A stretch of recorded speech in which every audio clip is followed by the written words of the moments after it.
So we got her here pretty much to the stage where, it's acceptable to be seen in public.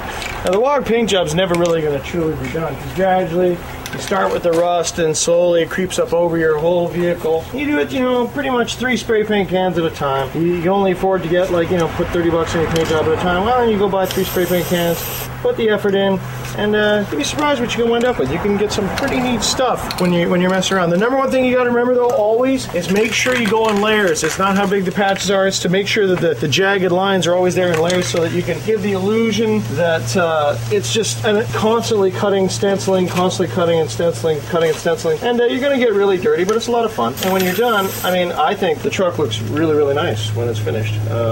But there'll be everyone. No matter what you do, there'll be people who like and dislike what you do. But one thing's for certain, you sure can't see the rust too well.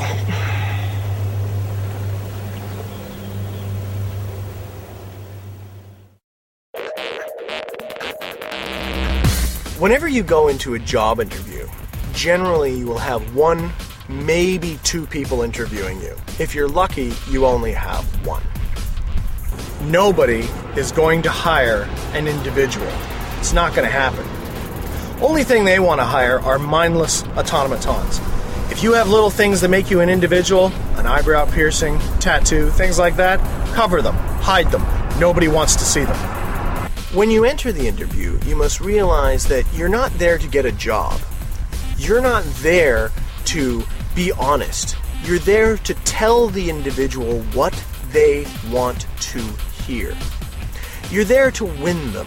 You're there to win them as people. You're there to be likable. You're there to be their friend. Now, what they want, what they're after, is they want a mindless slave who can do everything. That's what they really want. Regardless of the job position you're applying for, what they want is some person who they can utterly control, who is infinitely more talented so that they don't have to do any work. This is ideally the task. So all you have to do, going into the job interview, is communicate that. The truth is, in a corporate world, everybody hates the individual. They hate people who don't fit in. Think of everything that's soulless, and that's what you'll become. Before you go to the job interview, or even the company, you should look at what the people in the office are wearing. Already be part of their crew before you show up. You're just there to let them know why they're going to hire you, because you're so darn perfect. By watching television, by watching the programs that are popular, you'll understand what the mindset of the corporation wants. Values and beliefs that you may hold are largely irrelevant. What you need to do is think of, if I was a totally soulless individual dedicated to a company, how would I think? That's all you need to do. And you provide that little role-playing session. You only have to maintain it for maybe an hour during the interview. Why, absolutely. I will believe anything that's written on the promotion poster outside. That recruiting ad you put in the paper, you betcha. Gonna spend the rest of my life doing this. That's my goal. I have no aspirations for anything because I am a mindless automaton. You read mainstream books. You think mainstream thoughts. You watch the mainstream news program. Anything that's even remotely weird or different just kind of freaks you out. Whenever you're talking about salary, if you're desperate for the job, they'll know. So, when you're negotiating your salary, I would usually find that try to go as high as you can at first, and then, rather, because it's harder to get money once you're in. So try to get as much money as you can walking through the door. But be careful with your bluff, because that can really bite you. You lie, and you keep lying, because they're lying to you. A good rule of thumb when considering your future with a company is flexibility. You don't want to at all appear unflexible. You want to be willing to mold yourself into whatever it is they want you to be. No matter how you've been trained or how you think you've been trained, your own ego actually works against you in a job interview. You must think to yourself, as you look at the person who's interviewing, what do they want and what do they want to hear? Chances are, with how they move, how they act, how they dress, they'll be screaming at you how they want you to act. In the battle for your soul, it is best to be covert. Above everything else, do whatever you have to do to be relaxed.